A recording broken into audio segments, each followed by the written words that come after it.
This is Garden Jen. Welcome to my journey. Let's see what's in store today.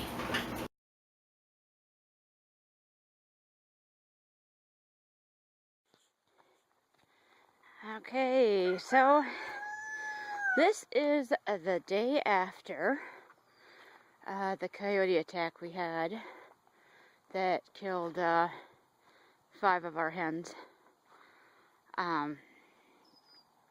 This is the coop that they were in.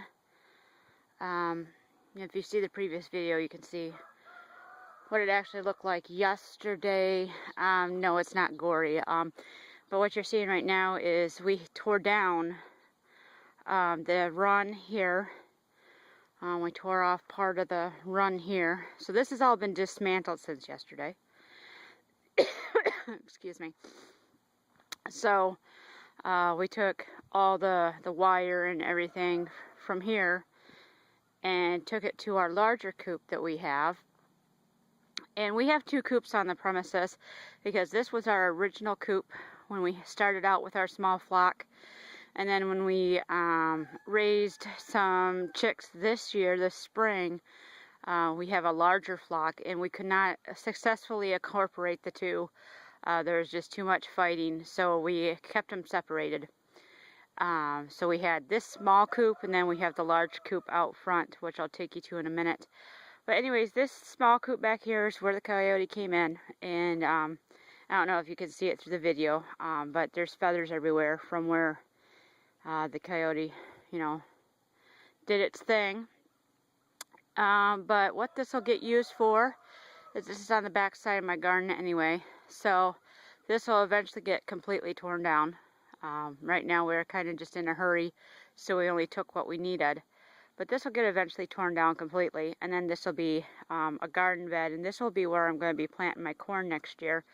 This ground is already completely fertilized since it was the chicken run. So I'll take you over to the large coop now. You can probably hear my roosters. And I have 2 roosters. We had moved the one over because he was being a jerk, as some roosters are. And he got quite along well with the older hens. And then the young rooster that grew up with this flock, we had raised him as a chick with the rest of them. He was the one that we left in here. Well, when we had to bring the rescued flock over here, of course, rooster and rooster don't get along. But anyways, I'll take you over here. This is our little cart that we use for our chickens. I use this for when I have hens that go broody. This is kind of like broody jail or broody recovery, however you want to look at it.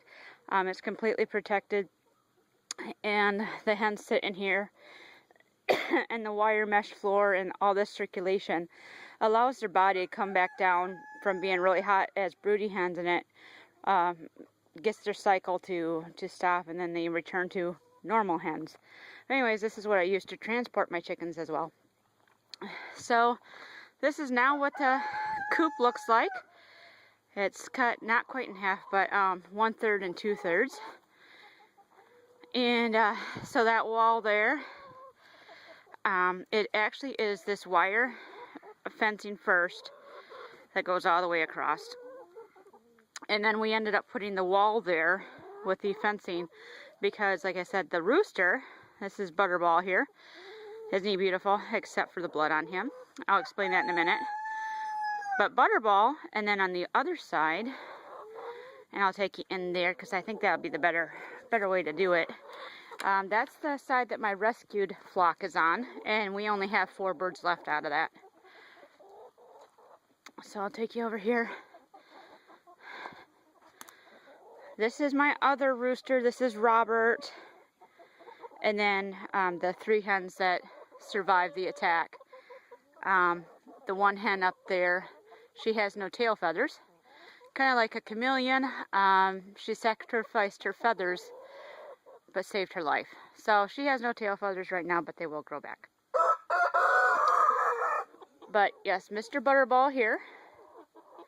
And Mr. Robert over here. We're actually fighting through the screen door that we have here. This was actually off the coop. So we completely blocked the view here, so they can't see each other. So Mr. Butterball here, he has some blood on him, and I'm going to be watching him today because blood turns chickens crazy. But that's from him beating himself up against the wall, trying to attack the other rooster. But anyways, these girls are trying to figure out what's all going on. You know, their pen's been kind of cut down, and they have these chickens on the other side of this fence, and so they don't quite understand. But for now, it's working. And then I'll take you over to the ducks and show you what we did over there. Excuse me while I lock this up. So the ducks were an easy fix, sorta. We just extended how high their fencing went up. So we had the regular fence here, and then we added 2-foot chicken wire around the top. So this is 6-foot tall fence now,